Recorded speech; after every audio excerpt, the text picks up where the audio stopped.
Merci Ndeko Serge pour la libaku au Pessingaï et à participer lisusu na émission oyo bandeko mingi na kati ya Kisantu basepela kolanda télé-réalité nzambe apambola bakondi nyonso ya RTKIS ba personnel pe ba agent ngolu na nzambe vraiment ezala pe likolo na bino nyonso bandeko oyo bozolanda biso kotala na émission elekaki oyo tolobelaki sur l'état de l'église na motuna oyo Ndeko Serge atunaki nga na mekaki kolekisa yango mwa likolo nalobelaki ke église ya Yesu Masiya lelo ezali na ndingisa te ya kozwa badim nalekaki yango mwa likolo nalobaki soki libaku epesameli biso tokokota lisusu na mozindo makasi yango wana lelo bino bandeko oyo boza connecté na RTKIS pona kolanda émission na bino bolinga télé-réalité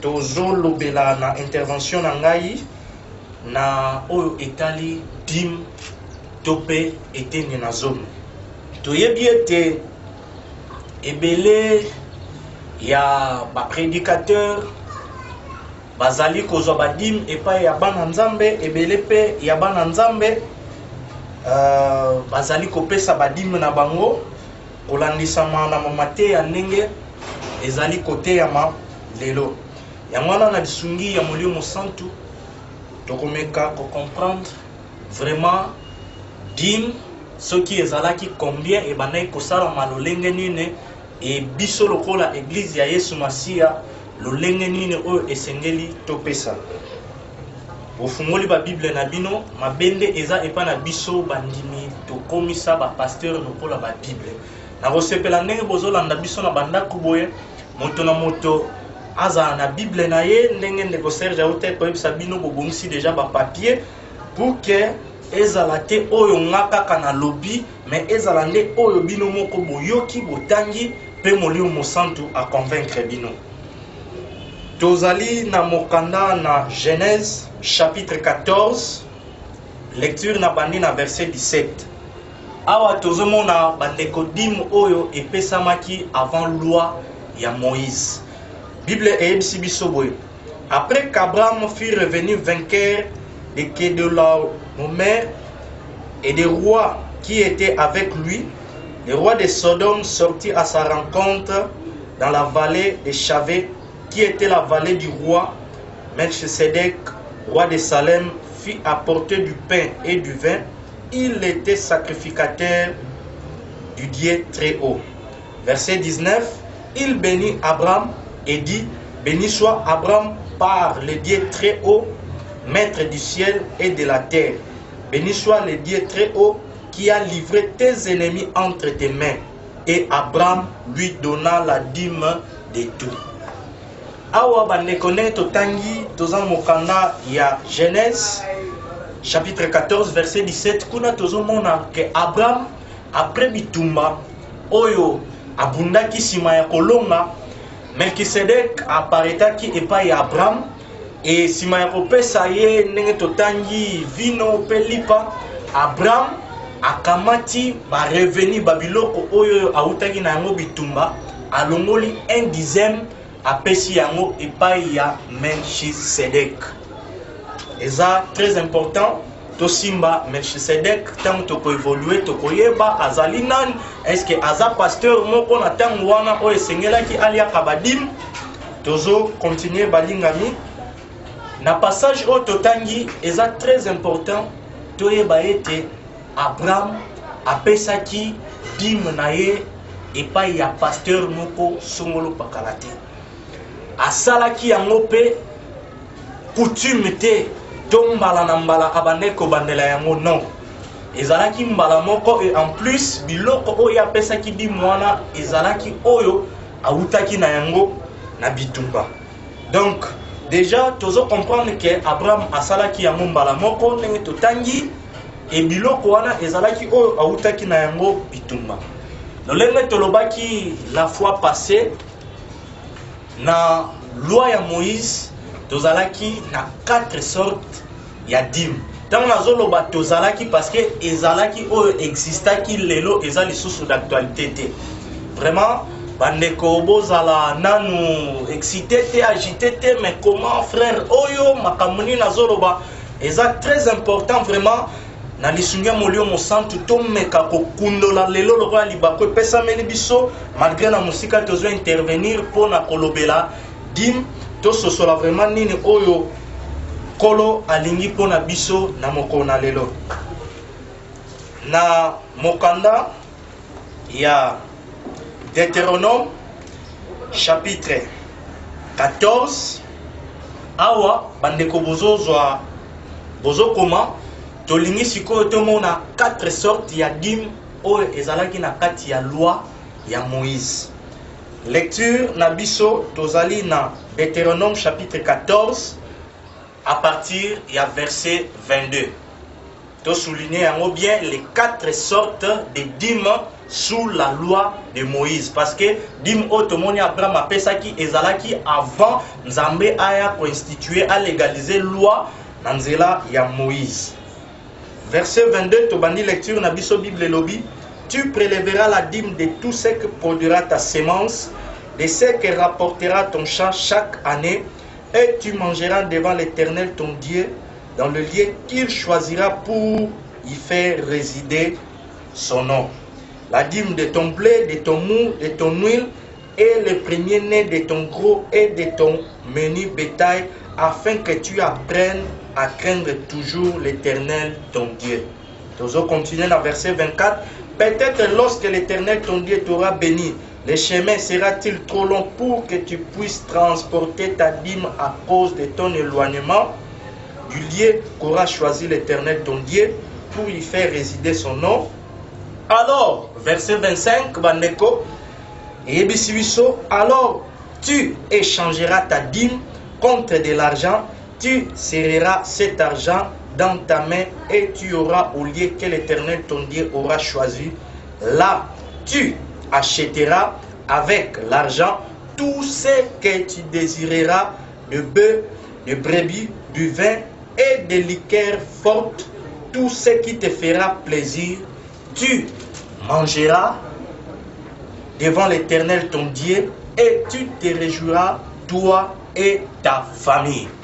Bien-aimé, awa tozana première sorte ya dîme na kati ya loi ya Moïse, totangi yango na Deutéronome 14 tobandi na 22 ti na 26. Kuna tozomona na kati ya mobeko Nzambe a autorisaki na ba peuple chaque année mutu na mutu ye moko azalaki na ndingisa ya kolongola na o nyonso azali na yango lokola 1/10. Cela veut dire que soki ozana 100 taba olongoli 10 taba, ozana ba même 100 olongoli 10, na o nyonso ozana yango olongoli eteni na zomi mbala moko na année.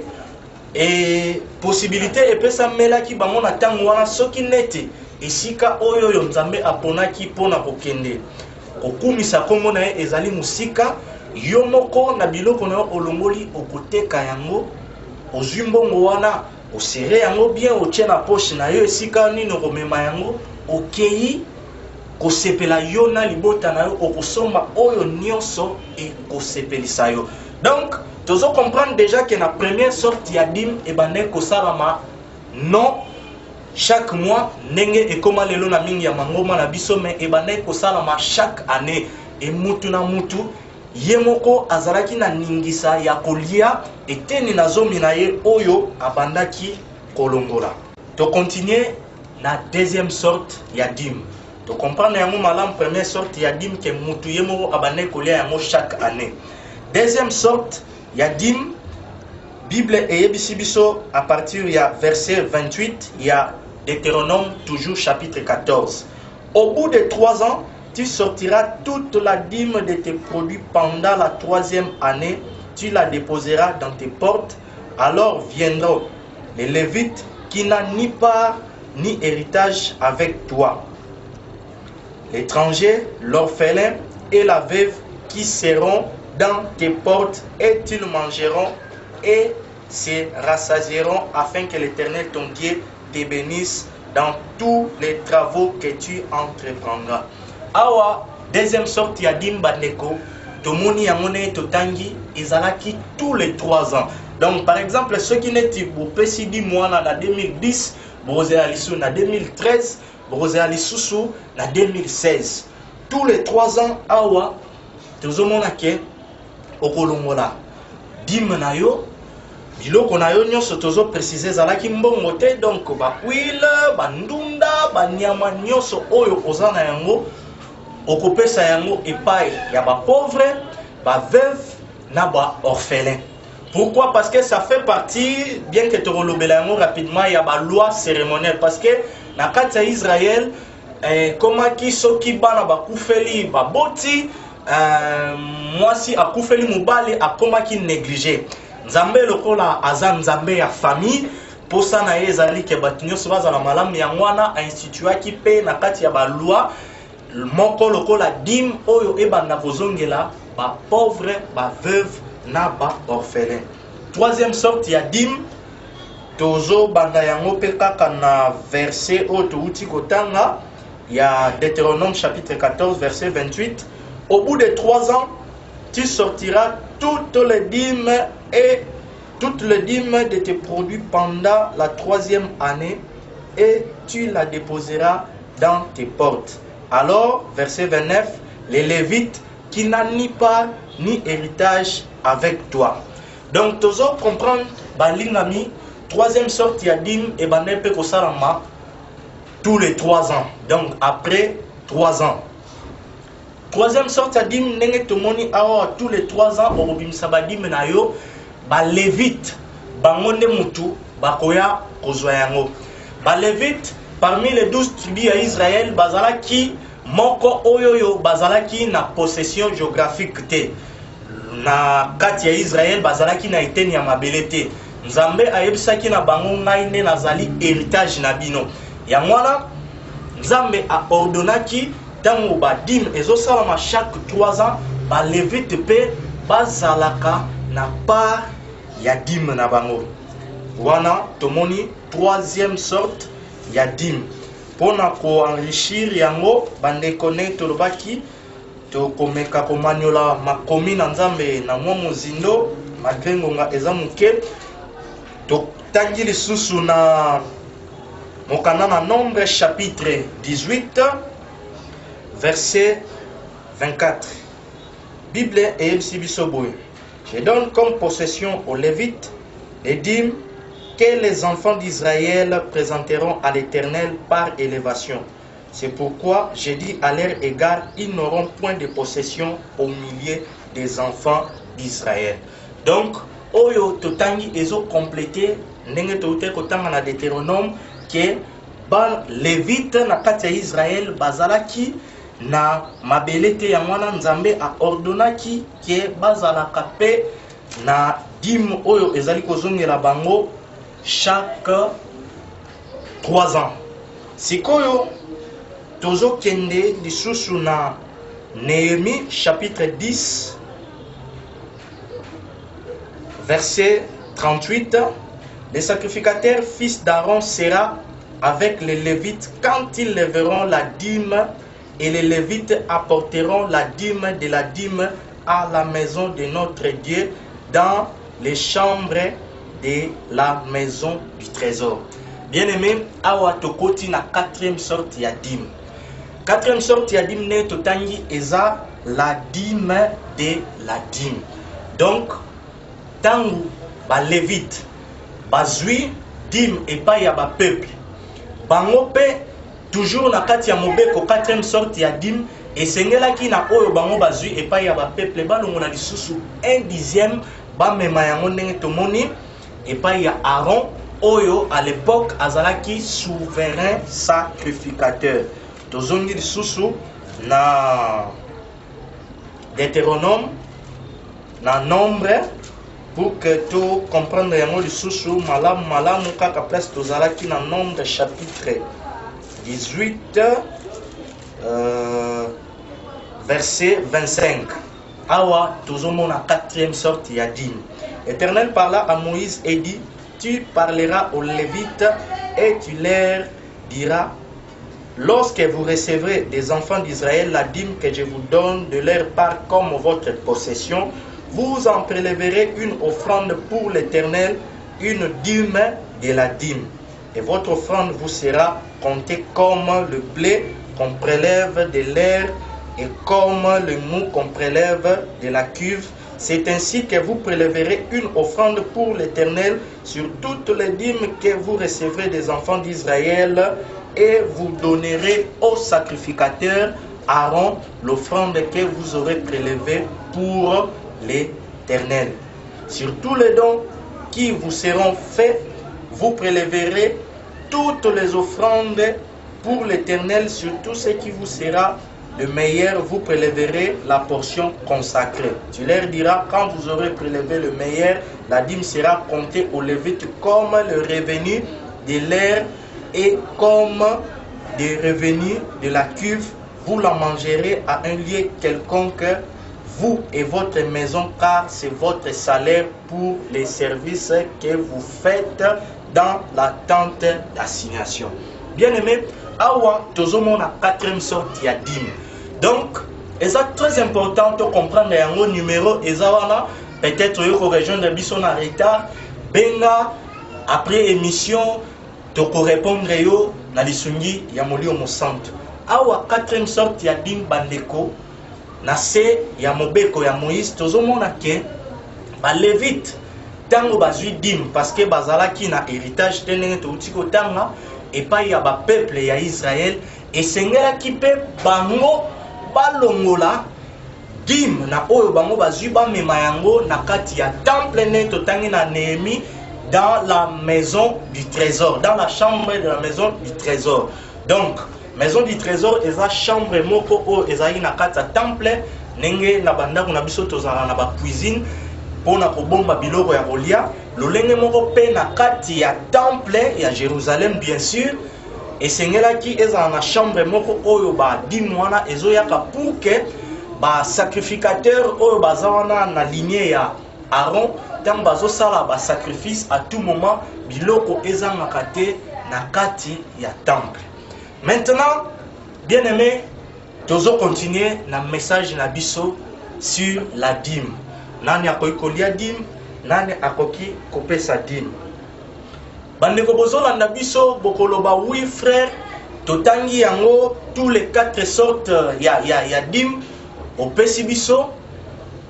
Déjà, tu comprends nango biso nyonso elongo ke dîme ya chaque mois, lolenge ekoma momesano na mangoma na biso lelo.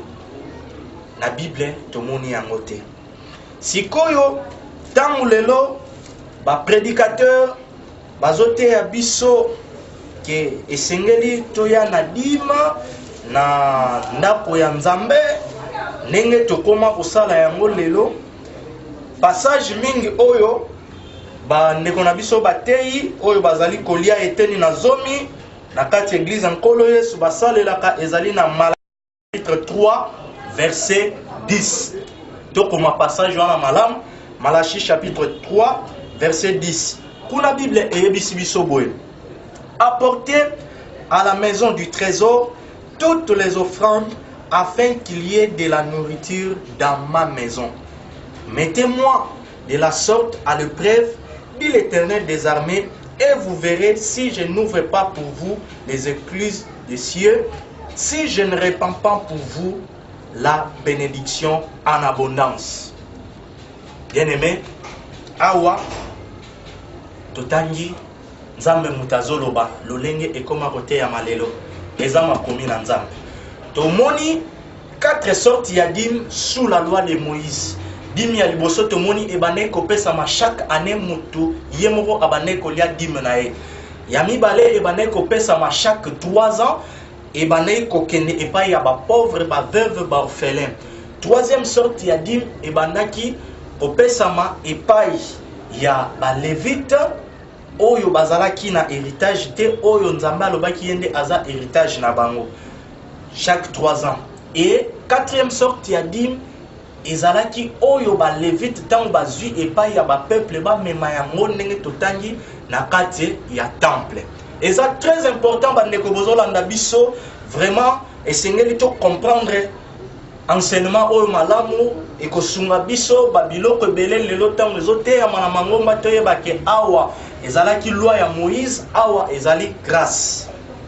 Sikoyo tango Nzambe awa azoloba apporter à la maison du trésor toutes les dîmes afin qu'il y ait de la nourriture dans ma maison, mettez-moi en épreuve tout lolenge toyebate ya rabiso.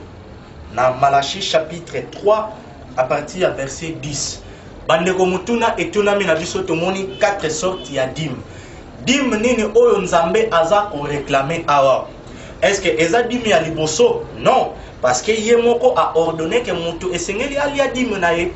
Eza dîme ya mibale? Non, parce que yemoko a pesi ningisa ezongela ba pauvre, ba veuve, ba orphelin. Dîme nini Nzambe azo réclamer awa? Est-ce que eza troisième sorte ya dîme oyo ba levite babane kozwa? Non. Dîme oyo Nzambe aza ko réclamer awa eza la dîme de la dîme. Donc quatrième sorte ya dîme oyo ba levite babane kozwa pour que ba mema yango na kati ya temple. Donc déjà tozo comprendre que même ceux qui te meki to mizong sana tango wana passage wana lolenge ba pasteur ba koma rote ya biso lelo boyana ba dîme na bino tout et bane ko concerner peuple te et bane ko concerner ba lévite parce que bango ne mutu bazalaki na kati ya service wana oyo lelo to ko lo bazalaki ko sala musala moko lokola ba gens ya fonction publique ba bane ko tia ordre et bango siko ceux qui bazui dîme et pas ya peuple na place ba mema yango na kati ya temple bango bakomaki koyiba Nzambe bazui dîme na temple ba komema te yango Nzambe aza ko interpeller bango ndenge tolobaki la fois passée que passage wana ezo concerner biso peuple te lelo yo pasteur prédicateur yo oyo ozali kokamba bana Nzambe tango ozali kozwa dîme na yebi te soubassement na yo eza nini peut-être okolobaki yo oza lévite mais na okokamusa ngai parce que awa Nzambe a ordonnaki pa ya ba levite parce que bazalaki na possession géographique te mais lelo yo mingi ya ba prédicateur bozana ba village d'origine na bino na Kisantu awa bosomba ba mapangu na Kinshasa bozana ba mapangu ba parents batikela bino ba mapangu sikoyo eza peut-être na bandeko mususu na yebi ke mateya oyo pona mingi koyoka yango mbala liboso bimaka lokola mateya moko ya sika mais eza toujours oyo eza na kati ya makomi na Nzambe bandeko mususu bokoloba mes frères oyo tendance déjà oza ko évoluer na mateya na yo c'est comme si na église lelo tokoki kolia dîme to kopesa dîme te pendant que tozomona na Matthieu 23 Yesu ateyaki dîme to tanga yango Matthieu 23 Bible eyebisi biso nini. Malheur à vous awa Yesu Masia mutazoloba malheur à vous scribes et pharisiens hypocrites parce que vous payez la dîme de la menthe, de la nègre et du cumin et que vous laissez ce qui est plus important dans la loi, la justice, la miséricorde et la fidélité. C'est là ce qu'il fallait pratiquer sans négliger les autres. Est-ce que awa temoni Yesu azui dîme? Non. Azui bisa ba pharisien malheur na bino parce que boza ba hypocrite bozo wele la kopesa ba dîme donc ba biloko même ya mike lokola ba ndembi ba céleri bozo landela vraiment que tant longo la 1/10 nango mais bozo tika oyo ezali plus important ezanine justice paix fidélité. Est-ce que awa Yesu Masia ayebisi bango batika kopesa dîme? Non, parce que essayez de comprendre awa na Matthieu 23 neni totangi tozana nous sous la loi parce que Bible yebisi biso que Yesu Masia abotamaki sous la loi de Moïse azalaki présenté na kati ya temple kolandisama na mobeko mais sikoyo na nzela nde ya liwa pe lisekwa na ye transition esalami bien aimé tolongwe na loi ya Moïse toye kokota na kati ya grâce mais ala bandeko mususu bokoloba oui frère oza na raison dîme ya chaque mois ezate et puis ko préciser tomoni yango awa ke ba dîme nyonso ebane kopesama bien aimé ezalaki en nature babane koya na bandunda koya na banyama dîme ya mbongo nenge koma chaque mois ba misusu chaque semaine na mangoma na biso ezalaki na yango te. Alléluia bien-aimé. Tozo continuer émission na biso oyo ezali télé-réalité. Tozali ko intervenir na tina oyo etali dim. Matthieu chapitre 5. Tozo tanga bandeko eza très important mabe na biso lelo bandimi tolingi komanyola makomi na nzambe te yango okomona lelo ba prédicateur ba koyela biso ba verset moko hors contexte tellement que ici déjà azana posa ya ko atteindre objectif na ye azwi kaka passage wana a se servir na yango biso pe tolobi amen. Or bandeko tang o to komi na yango Yesu Masia alobaki prenez garde que personne ne vous séduise. Tant oyo ben filtré na kati ya lingomba bakoti ebele ezali très important lokola bana nzambe tofanda na kati ya makomi. Merci beaucoup bino bandeko oyo bozolanda biso botikala toujours branché na RTKIS nzambe a pambola bino. Tozali na Matthieu chapitre 5 verset 17. Kuna Bible eyebisi biso boye. Ne croyez pas que je sois venu pour abolir la loi ou les prophètes. Je suis venu non pour abolir, mais pour accomplir. Alléluia. Parce que tant on a tant de passages, on a des abandonnés comme Soubazolo, mes frères, oyo, azoye bate que Bible Yesu Masia yunga zolo ba aye ko abolir loi te, na aye ko accomplir yango. Oui, effectivement, Yesu Masia aye ko accomplir loi. Rapidement, bandeko esengeli to comprendre nenge tozolo bela badime sous la loi de Moïse. Tozalaki na trois sortes ya loi. Tozalaki na ba loi cérémonie, na ba loi sociale ou civile, entre autres o nenge tomoni na moko ya badime oyo esengelaki epesa maka epai ya ba pauvre ba veuve ba orphelin. Tozalaki pe lisusu na ba loi morale oyo ezati lelo. Nenge na Exode avant kutu ezala légaliser Bible zo nzamba zo lobake okugumba mela ekekote ngai nzambe nazali nzambe moko jaloux. Na kati ya Moïse tant nzamba légaliser loi toujours na ba loi morale tozomona yango pe okoki kokoucher na mama na yote okoki kokoucher na papa na yote nzambe azoboya adultère nzambe azoboya ba pratique nyonso oyo ezosala ya mabe tout autour ya sexe lokola tozomona lelo na homosexualité ba makambo ezosala mobali na mobali mwasi na mwasi kino lelo loi morale wana ezali ko exister. Maintenant ndenge totangi bien-aimé dans le Seigneur bandeko obozolanda biso na mbanza ngungu na inkisi na partout na madimba awa tomoni que Yesu Masia alobi ne croyez pas que je sois venu pour abolir la loi ou le prophète. Oui, loi nzambe mutapesaki yango. Troisième sorte ya loi esengetoyeba parce que na lobeli les deux premières lois ezali loi cérémonielle. Na kati ya Israël loi ezalaki kaka dîme te dîme ezala kaka moi etene moko ezalaki na kati ya ba loi bazalaki na plus de 600 lois. Donc Yesu tant azolo ba ne croit pas que je sois venu pour abolir mais pour accomplir. C'est vrai. Aye ko accomplir nim. Tozomona ba loi cérémonielle. Bien-aimé, papa, maman, prédicateur, yo ozolanda biso esengeli to sosola ete ba loi cérémonielle ezalaki ba loi oyo ezalaki relative na temple, na culte.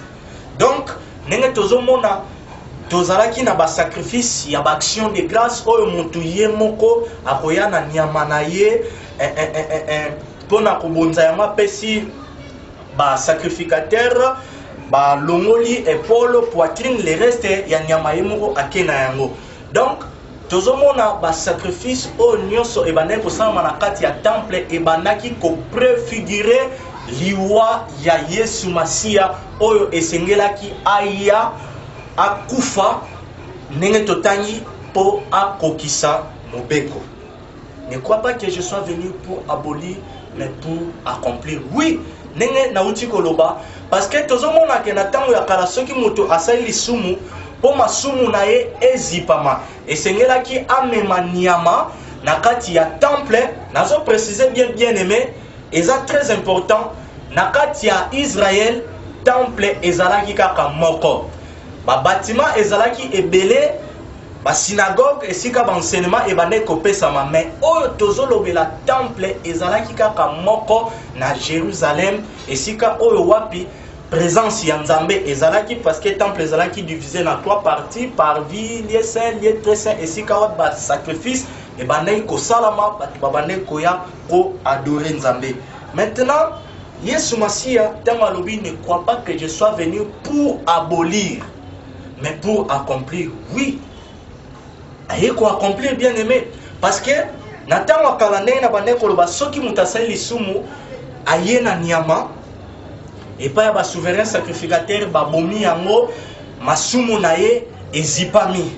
Mais Bible zebisa biso malgré ba sacrifice wana nyoso batu bazalaki kaka na souffrance, masumu ya batu ebane kolimbisama te. Voilà pourquoi Jean-Baptiste tant aromona Yesu Masia alobi nini esengeli ngana kita ye amata, voici l'agneau de Dieu, c'est lui qui ôte le péché du monde. Alléluia, bien-aimé. Toujours continuer. Maintenant na Romains chapitre 10 verset 4, Bible yebisi biso car Christ est la fin de la loi. Awa totangi Yesu alobi ne crois pas que je sois venu pour abolir mais pour accomplir. Oui, bandeko, Bible ezali ko se contredire te. Yesu Masia tango aye lokola ba sacrifice ba loi o nyonso ezalaki relative na culte na temple e banai ko préfigurer sacrifice ya Yesu Masia, ba sacrifice o tomoni tobo sanate ke 4e sorte ya dim o e banai ko kende na temple. Et Yesu Masia, tout le monde 4e sorte ya dim ebaneko kende na temple. Ah, Yesu Masia alobi ne crois pas que je sois venu pour abolir mais pour accomplir. Christ est la fin de la loi. C'est vrai, aye ko abolir te mais aye ko accomplir. Ndenge nazo bandela toujours parce que oromona ke ba sacrifice wana nyoso ebane kolobela Yesu. Mais siko okoyebisa ngai, est-ce que frère, oui, lokola Yesu aye esengeli biso lokola bana Nzambe totika kolia, totika kopesa badim, tope biso lokola ba prédicateur totika kozwa badim. Ndeko na ngai, loi Bible yebisi biso nini par rapport ya loi na mokanda na Galates chapitre 3 verset Galates chapitre 3 verset 10. Car tous ceux qui s'attachent aux œuvres de la loi sont sous la malédiction. Car il est écrit, maudit et quiconque n'observe pas tout ce qui est écrit dans le livre de la loi. Donc, prédicateur, les lois osa pour réclamer badim et pas yabana nzambe. Ceux qui olinko prétendent vivre sous la loi de Moïse a, alors, et seigneli, parce que tout le monde, les 3 premières sortes yadim, et ben na temple était 3e, 4e sorte ya dim nde mutu ebane koya na kati ya temple. Alors, esengeli yo o construire temple oyo ezala na 3 parties. Na Israël, batu bayaka ko adorer wana, ce qui batu basali masumu ozongisa ba sacrifice ndenge ezalaki. Alors, soko za prédicateur ya Yesu Masia yeba ke soko mai ko sala eloko ndenge wana ozali à côté. Pourquoi? Parce que ozali ko annuler l'œuvre de la croix. Bible totani bandeko ebisi biso que tous ceux qui s'attachent aux œuvres de la loi sont sous la malédiction. Parce que awa déjà na Galate tozomona Yesu Masia sa kufi asekui o ezali ba épître oyo bantoma o bandimela ki Yesu Masia bazo continuer mission.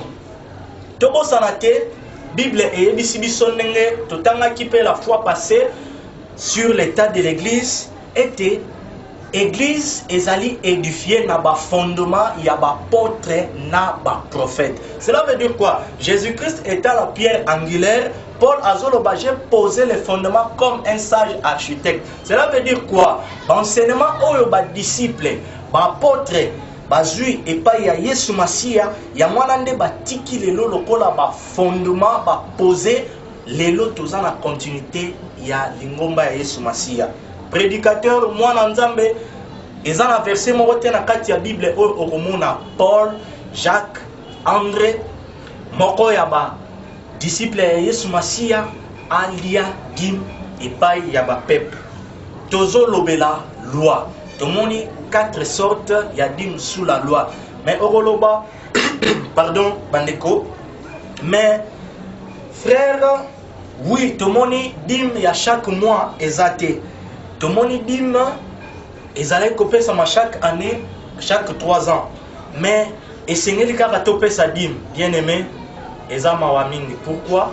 Parce que, awa toza sous la loi de Moïse. Et c'est ce qui comprendre le rôle de la loi, dans Galates chapitre 3, verset 24, Bible et Ebisoboé. Ainsi, la loi a été comme un pédagogue pour nous conduire à Christ, afin que nous fussions justifiés par la foi. La foi étant venue, nous ne sommes plus sous ces pédagogues, car vous êtes tous fils de Dieu par la foi en Jésus-Christ. Bien-aimés, c'est clair. Loi, nenge to uti kotanga nenge pe to lobelaki, ezalaki wana lokola pédagogue, na ba version sous ces eaux lobezalaki lokola guide. Pour na komema biso na Yesu Masia. Voilà pourquoi Yesu Masia ye moko tama ya lobi na ye ko abolir te maintenant na ye ko accomplir. Et sikoyo Yesu Masia tant a ye ko accomplir. Loi 4e sorte ya dim o to comprendre que yango nde bazo senga biso lelo na mangomba bien que ezalaka pe mal prêché. Na Hébreu chapitre 7, bandeko bozolanda biso to fungoli ba Bible na biso bozo komape ba passage Hébreu chapitre 7 verset 12. Bible et yebisi biso boye. Car le sacerdoce étant changé, nécessairement aussi il y a changement de loi. En effet, celui de qui ces choses sont dites appartient à une autre tribu. D'aucun membre n'a fait le service de l'autel, car il est notoire que notre Seigneur est sorti de Juda, tribu dont Moïse n'a rien dit pour ce qui concerne les sacerdoces. Toti Kalana na verset 12 ya Neko Serge, ozo comprendre, ozo gérer temps. Nabino bandeko bozolanda biso, Hébreu chapitre 7 verset 12, Bible biso, car le sacerdoce est à changer aussi nécessairement il y a un car le sacerdoce est à changer nécessairement aussi il y a un changement de loi. Bien-aimé, na kati ya Israël temple ezalaki kaka moko nazo insister bandeko na ngai. Oyo ba bato esengelaki baya. Mais lelo sikoyo tangu yo olobi keno na kei na ndako ya Nzambe kopesa dim. Yo pasteur olobi boya na dim na ndako ya Nzambe. Awa Bible yebisi biso car le sacerdoce est à changer, il est aussi nécessaire que toutes les lois changent. Toza lisusu na se ya sacerdoce ya Moïse te. Bible yebisi biso ni ne savez-vous pas que votre corps est le temple du Saint-Esprit?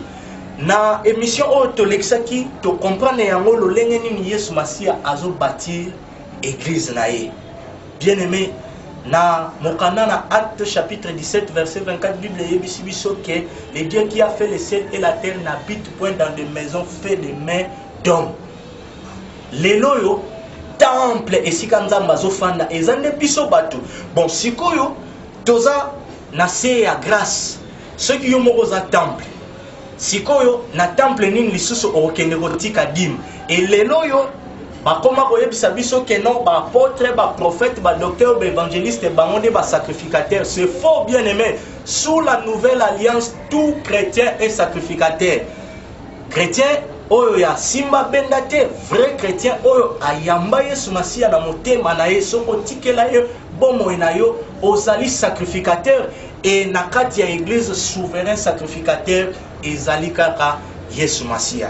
Bandeko pona ko gagner temps makambo ya koloba sur la dîme eza ebele mais lokola eza télévision numéro ya mwana ezali na ba place oyo bo comprendre te bo poser ba question. Pasteur peut-être obane kolia dîme ya peuple ya Nzambe par ignorance de comprendre sous la loi de Moïse il y avait 4 sortes de dîmes. et lelo biso lokola église ya Yesu Masia tozali na ndingisa te ya kolia dîme. Mais lokola église ya Yesu Masia tozomona nini na tina oyo etali mbongo. Na 2 Corinthiens chapitre 7, 2 Corinthiens chapitre 9 verset 7 à 12. Bandeko botanga parce que tozo gagné temps. 2 Corinthiens chapitre 9 verset 7 à 12. Bible ezoyi biso que chacun donne comme il a résolu en son cœur, sans contrainte ni tristesse, car Dieu aime celui qui donne avec joie. Bien-aimé, na kati ya église ya Yesu Masia tozomona batu bazopesa librement. Cela veut dire 2 Corinthiens chapitre 9 verset 7 à 12. Bandeko botanga parce que tozo gagné temps. 2 Corinthiens chapitre 9 verset 7 à 12. Bible ezoyi biso que chacun donne comme il a résolu en son cœur, sans contrainte ni tristesse, car Dieu aime celui qui donne avec joie. Bien-aimé, na kati ya église ya Yesu Masia tozomona batu bazopesa librement. Cela veut dire quoi? Ceux qui corps, esprit, âme eza ya Nzambe ozo réaliser que lelo soki oza na pe mabomo eza ngolu ya Yesu Masia oza na mutu ta ko kolandaka yo na sima betelaka yo ke lelo pesa non. Et Seigneur opesa librement. Donc ba prédicateur na kata kisantu na kata mbanzamu et Seigneur tote ya bokondi ya likolo mitema ya batu elinga Yesu Masia parce que mutu tango azo réaliser nani o Yesu azali pona ye akopesa même plus que badim. Et beaucoup de siko ba pasteur ba reliane ne pas Bible lobby que celui qui travaille à l'hôtel mange à l'hôtel. Bien aimé ezaraki na se ya mobeko Paul azolo ba ke biso to semer kati na bino ba bien spirituel. Est-ce que ezama beso ki to récolter ba bien na bino boy o ezomona na miso ba alobi soki nazoyebisa bino yango ezali pona ko réclamer yango te. Pourquoi? Quelle est donc ma récompense? C'est d'offrir gratuitement l'évangile que j'annonce sans user mon droit de prédicateur. Pasteur, docteur, évangéliste, soki réellement Yesu Masia moto abenga yo ozali musali na ye. Donc yende patron ba besoin na yo, ba problème na yo, et Seigneur o soumettre yango epai ya Yesu Masia et non ozwa charge na yo ya libota na yo o mema yango o bamba yango epai ya bandimi ya Yesu Masia.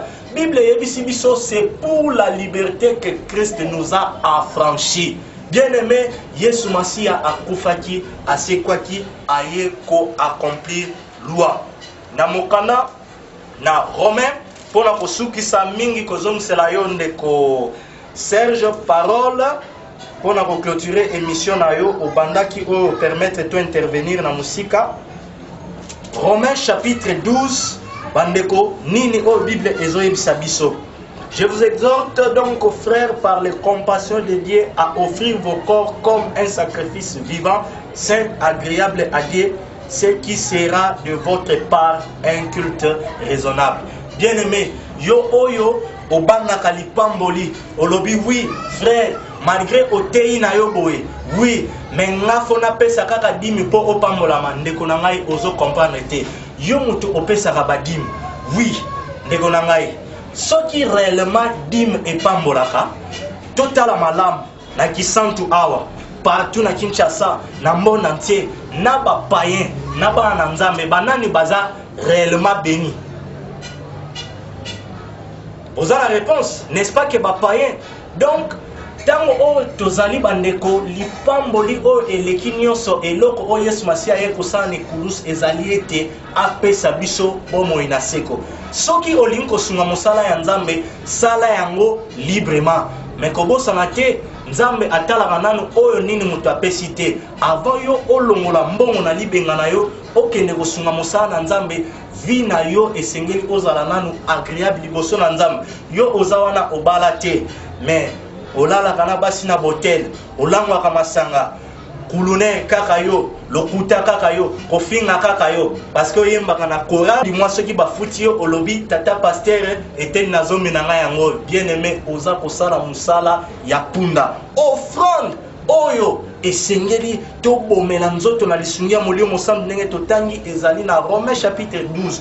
To bonza banzoto na biso. Pourquoi? Parce que nzoto na biso ezali temple ya Saint-Esprit. Jeune fille, tala lulenge okoma kolata. lelo yo soki nzamba ko permettre ndeko Serge une émission koya tokolobela église influente ou influencée parce que lelo monde influencé église tant tozolobe l'église toyebi keza bana nzambe na babiloko ebele lelo tozoboma banzoto na kopesa badim baaction de grâce mais sanctification tolingi kotambola na yango te. Pourquoi? Pendant que Bible ezoyebisa biso sans la sanctification personne ne verra le Seigneur. Sœur en Christ osopaka bazemi mozobo manzoto moko na yenga olobi na kiro pomola ndako nzambe soko bongoli motema na yo te okose retrouver na lifelo église o Yesu Masia akoya kozwa ezali nde yo ma sœur. Pourquoi olata bise olobi ke lelo yango nde muteza na temps mwasi nde esengeli alata nasu olati magali bandeko na ngai ya basi Bible eyebisi biso boye que les femmes s'habillent décemment une tenue décente basi balata na lolenge oyoyo esengeli peuple de Dieu na kisantu tango oyo ekoki oyo esengeli Yesu Masia ateyama totika kwambrie peuple de Dieu na bambongo ya bapamba soko za pasteur teyama lobanzambe luka musala osala parce que lelo yo tomoni ke ba passage oyo mal interprété et causé ba dégâts ebele na kati ya mangomba naza contre bino ba pasteur te peut-être obane kolia dim par ignorance lokola ndeko na bino kati na nkolo Yesu na ngolu oyo nzambe asali to comprendre yango toye okabula na bino eza maloba na ngate eza maloba ya Yesu Masia topesi ba passage na ye ko imposer bino eloko moko te bo vérifier na l'écriture numéro ya ngwana bokoki kobenga ko poser ba question yo oyo pe ozo comprendre yango plus pour que oya ko enrichir yango teya na wenze yaka awa na RTKIS teya pour que lingomba ya Yesu Masia bana nzambe ya solo na kati ya kisantu balamuka tika ete ngolu na nzambe ezala likolo ya ba vrai pasteur nyonso oyo bandimi ko se repentir après mateya oyo ya côté ya vérité na peuple de Dieu que la dîme n'est plus d'actualité. Peuple de Dieu yo oyo pe obane ko pesa dîme par ignorance nzambe azali ko condamner yote peut-être koloba lokole ezalaki na sia mobeko tomoni ko zalaki sous la malédiction oui la Bible ebisi biso nzambe atenara compte ya temps ya ignorance te. Vous connaîtrez la vérité et la vérité vous affranchira. Mais après koyoka mateya oyo yo pasteur yo mondimi soki okosala yango parce que ezalaka par habitude de konanga yeba ete ezali jugement moko oyo ozali komilukela yo moko. Pourquoi? Parce que Bible ebisi biso personne n'a la puissance contre la vérité. Nous n'en avons que pour la vérité. Tika ete nzambe apambola bino nyonso na inkisi na mbanza ngungu na sonabata na kimpese partout au bozuli baku ya kolanda biso nzambe apambola bakonzi ya RTKIS na ngolu oyo bosali biso ya kozala contact na bandeko partout na kati ya bakongo nzambe apambola yo pe ndeko Serge oyo opense o invité ngai na émission na yo télé réalité na zone